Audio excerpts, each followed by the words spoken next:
Good afternoon, everybody, and thank you for tuning in to what we hope provides you as a school leader and/or counselor and/or student or staff member the opportunity to learn a little bit more about the planning process moving forward from here, given our current COVID-19 pandemic situation. We've all been challenged with how do we best communicate post-secondary opportunities and avenues and roadways for students that are currently in our system that are seniors right now, or quite frankly, juniors and sophomores that are being affected by this as they begin to think about their post-secondary plans. So I'm extremely excited to have Mike Meotti from the Washington Student Achievement Council, the executive director, with us today to share a little bit about how WSAC is helping schools and most importantly, helping students navigate this process that can be confusing for some, but WSAC has some amazing tools to help ease that potential transition and provide answers to many questions that a lot of us have. So, Mike, thank you so much for hopping on board with the Zoom today and sharing some insights there. Take a moment just to describe your role with WSAC and what WSAC can provide. Yeah. Thank you for the opportunity to be here to talk to your leaders who are on the front lines of this huge challenge, all across the state of Washington and their peers all across the country. The Student Achievement Council we are a state agency. I'm a member of the governor's cabinet, and we are kind of about all things higher education across the state with a specific focus on, a lot of times it's how people get to and can afford to pay for college. So that involves work not just with colleges and universities, but extensive work with high schools and middle schools and other schools across the state and school districts around the issues of college pathways, understanding options, and that sort of thing. We also, many people out there are familiar with the GET program, which is a college savings program, which we run. We run all the state's financial aid programs, now called the Washington College Grant, but also the College Bound Scholarship, which students sign up for in 7th and 8th grade, and also do some direct partnerships with school districts around college readiness in our federally funded GEAR Up program. But we're really all about how to help more Washington residents, whether you're a 17 or 18-year-old coming out of high school, or perhaps a returning adult, find their way that makes sense and help them afford the expenses of getting some kind of educational experience beyond high school. Wonderful. Thank you so much for that that introduction there. And you talked about many different things that WSAC has an opportunity to impact students' access and planning for their next steps, especially with the scholarship opportunities. And we think about next steps, it's really about that planning process. So what opportunities or what does WSAC provide for students and or their families as they develop that action plan moving forward from high school to post-secondary? Well, we do a wide range of things that range from generally helping people understand what's going on, which is a good thing to across the whole state about what's going on about going to college, and that's always a good thing. Right now, that's a really important thing, as you know.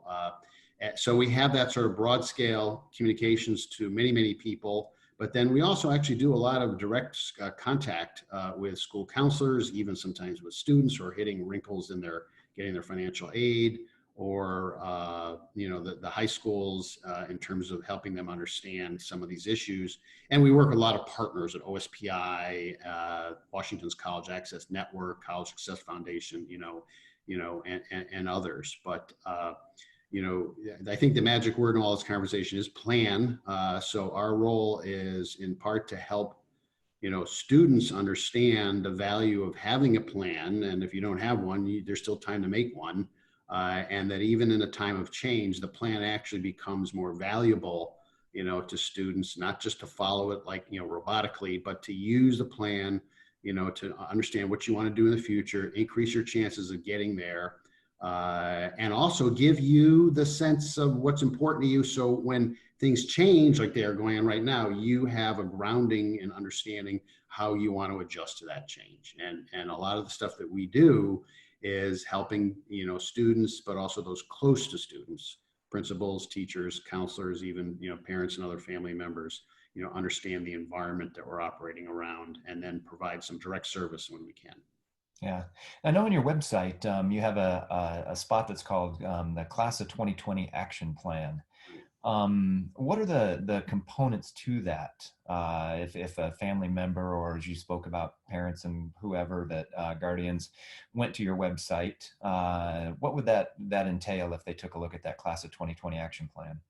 Well, part of it at a very high level is to help people break through the unfortunate reality is anyone involved in high school knows, the college admissions process, the college planning process, whatever, can be very stressful for our students, right? And of course, in a time of change and disruption that's going on now with the coronavirus, that stress level goes way up. And so a big part of what the action plan page is sharing with everyone the notion of all the work that's taken place in the last 6 weeks between higher education leaders at colleges and universities and leaders in high schools and school districts across the state. And we're at the Student Achievement Council in the middle of that.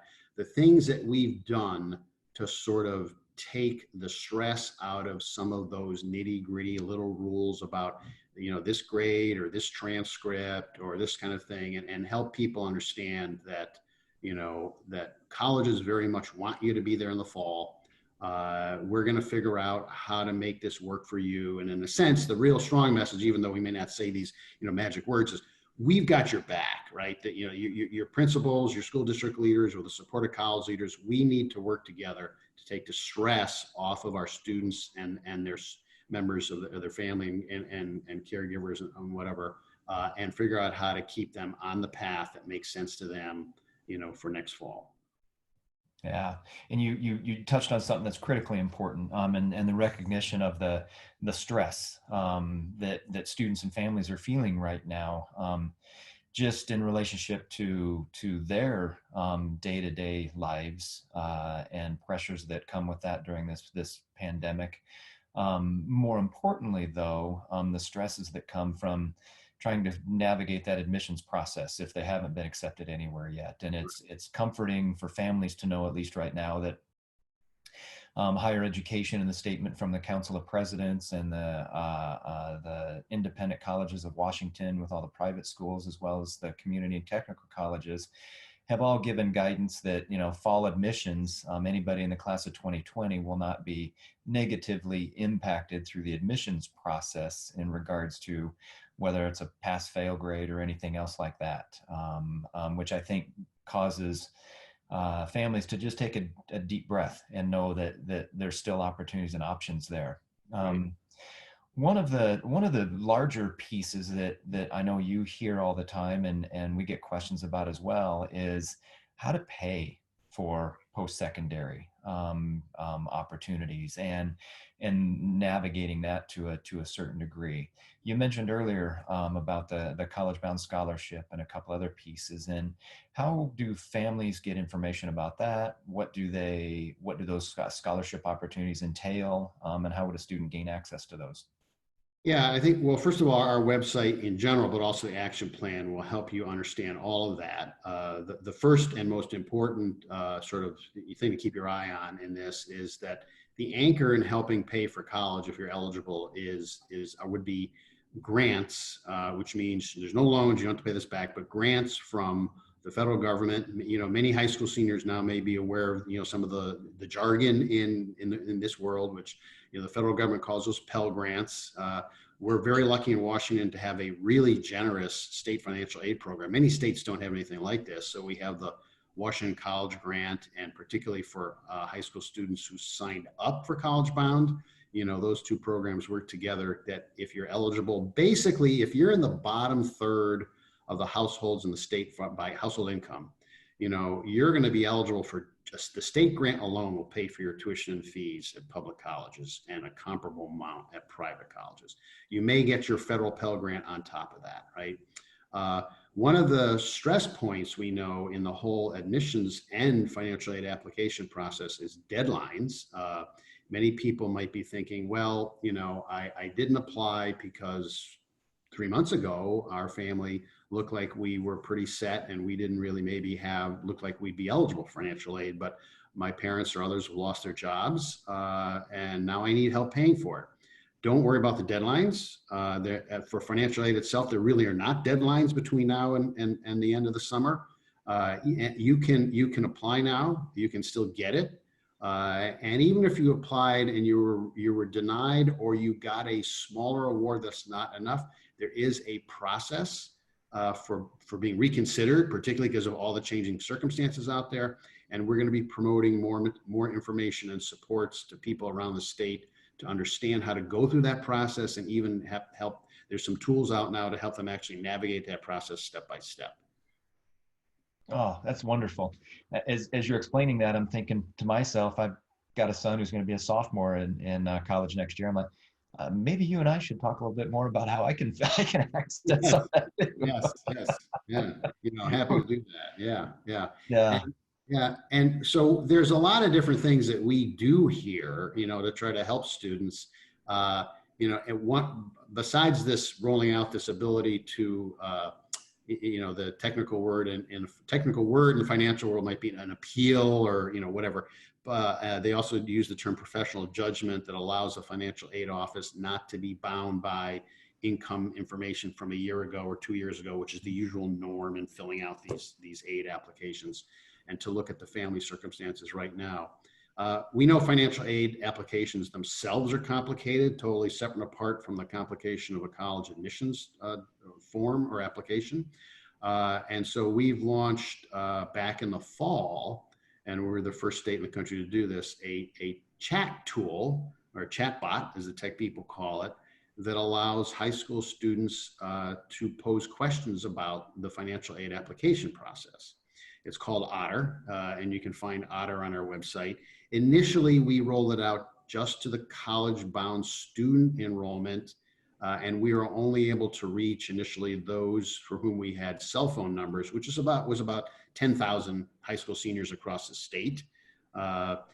We have, because of all the difficulty and turmoil, we basically opened up Otter to anybody in the state who wants to use it. You text into it, ask it questions, it answers. It's not a live person on the other end, it's a chat bot. So it tries to answer your questions off of the existing knowledge base that we have. But if it can't answer your question, it gets escalated up into the system, and you can ultimately get your answer in some way from us.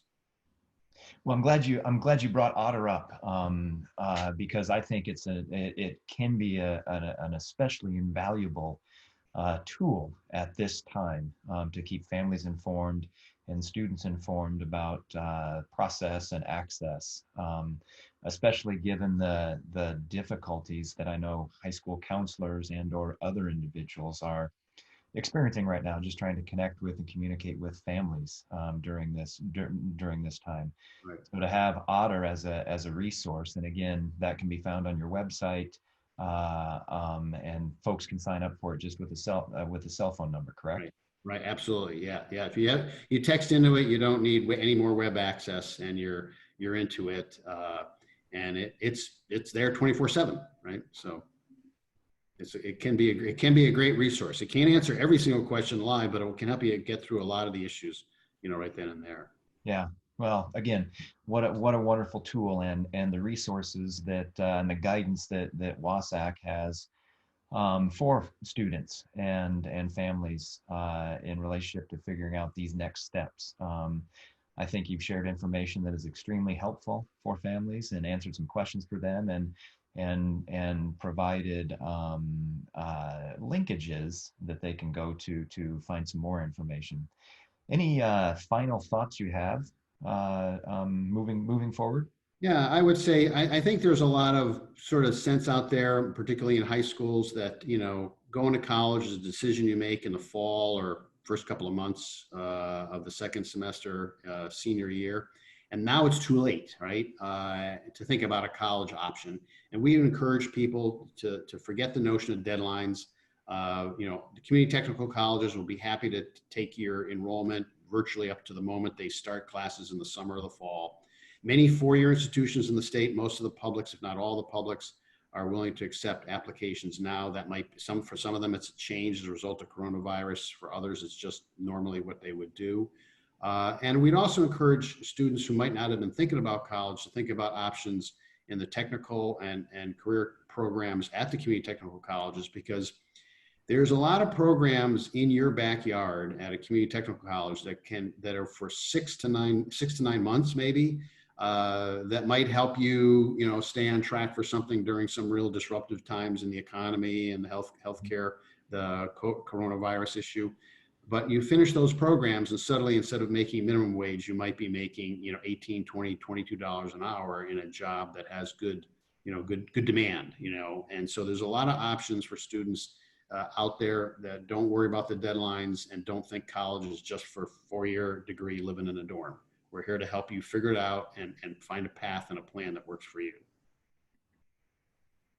Well, that's great, Mike, and you've been certainly helpful in sharing that. And the mission and purpose of WSAC is to help students find the plan and find their foothold and their footprint in the next whatever that is for them in their life. And you've described so many different opportunities that are out there right now for students. And the one thing that we know that rings true is colleges and universities and our career and technical community colleges.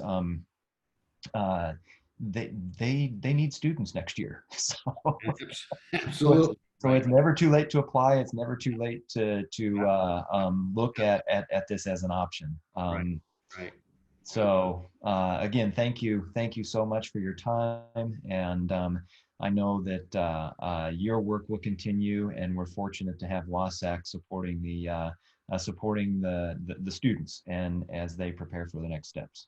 Right. Well, glad to do this for you. I know that, coming from a family that wasn't very college focused, it was my high school teachers and my principal in my high school. They really helped me get where I got today. So excited to work with you and your members anytime on these critical issues.